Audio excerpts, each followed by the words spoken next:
ഇന്ത്യയും പാകിസ്ഥാനുമായിട്ട് ബന്ധപ്പെട്ട ഒരു വിഷയം പാകിസ്ഥാൻ അമേരിക്കയിലേക്ക് റിപ്പോർട്ട് ചെയ്തിട്ടുണ്ട്. അത് വേറെ ഒന്നുമില്ല, ചെനാബ് റിവറിൻ്റെ കുറുകെ നമ്മളൊരു ഡാം പണിയുന്നുണ്ട്. ഇന്ത്യ ഈ വിഷയവുമായിട്ട് ബന്ധപ്പെട്ട് സ്റ്റേറ്റ്മെൻറ്റ് വളരെ വ്യക്തമായിട്ട് പറഞ്ഞിരിക്കുന്നത് വെള്ളവും തീവ്രവാദവും ഒരേപോലെ ഒഴുകില്ല.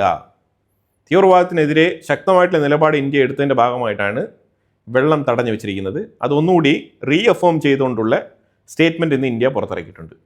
അതുമാത്രമല്ല, ഇന്ത്യ പാകിസ്ഥാനെ ചൊടിപ്പിക്കുന്ന വേറൊരു സ്റ്റേറ്റ്മെൻറ്റും കൂടി പുറത്തിറക്കിയിട്ടുണ്ട്. അതിന് പ്രധാനപ്പെട്ട കാരണം കശ്മീരിൻ്റെ ഉള്ളിൽ POK, പാക് ഒക്കുപ്പൈഡ് കശ്മീരിൻ്റെ ഉള്ളിൽ പാകിസ്ഥാൻ അവിടെ ഇലക്ഷൻ നടത്തുന്നതുമായിട്ട് ബന്ധപ്പെട്ട് അവിടെ പ്രതിഷേധം രൂപപ്പെട്ടിട്ടുണ്ട്.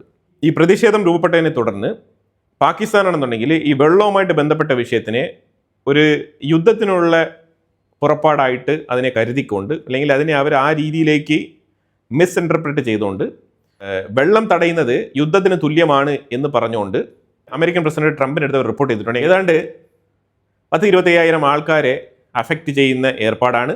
ഇന്ത്യ വെള്ളം തടഞ്ഞു വെച്ചിരിക്കുന്ന ഈ സാഹചര്യം, പ്രത്യേകിച്ച് ഇന്ത്യ ഡാം പണിയുന്നത് കൊണ്ട് ഞങ്ങൾക്ക് വല്ലാത്ത രീതിയിൽ അത് ബുദ്ധിമുട്ടാവും, പെർമനൻ്റായിട്ട് ഞങ്ങൾ രാജ്യത്തിനുള്ളിൽ ആയിരക്കണക്കിന് ജനങ്ങൾ ബുദ്ധിമുട്ടിലാവും എന്നുള്ള തരത്തിൽ അവർ അറിയിച്ചിട്ടുണ്ട്.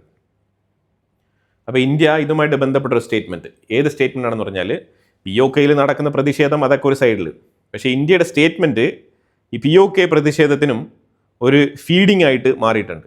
സംഭവിച്ചത് എന്താണെന്ന് പറഞ്ഞാൽ ഇന്ത്യയുടെ ടെറിട്ടോറിയൽ ലാൻഡിനുള്ളിൽ, ഇന്ത്യയുടെ സോവറൈൻ ലാൻഡിനുള്ളിൽ എന്ത് പണിയണം എന്ത് പണിയണ്ട എന്ന് തീരുമാനിക്കുന്നത് ഇന്ത്യയാണ്, നമ്പർ 1.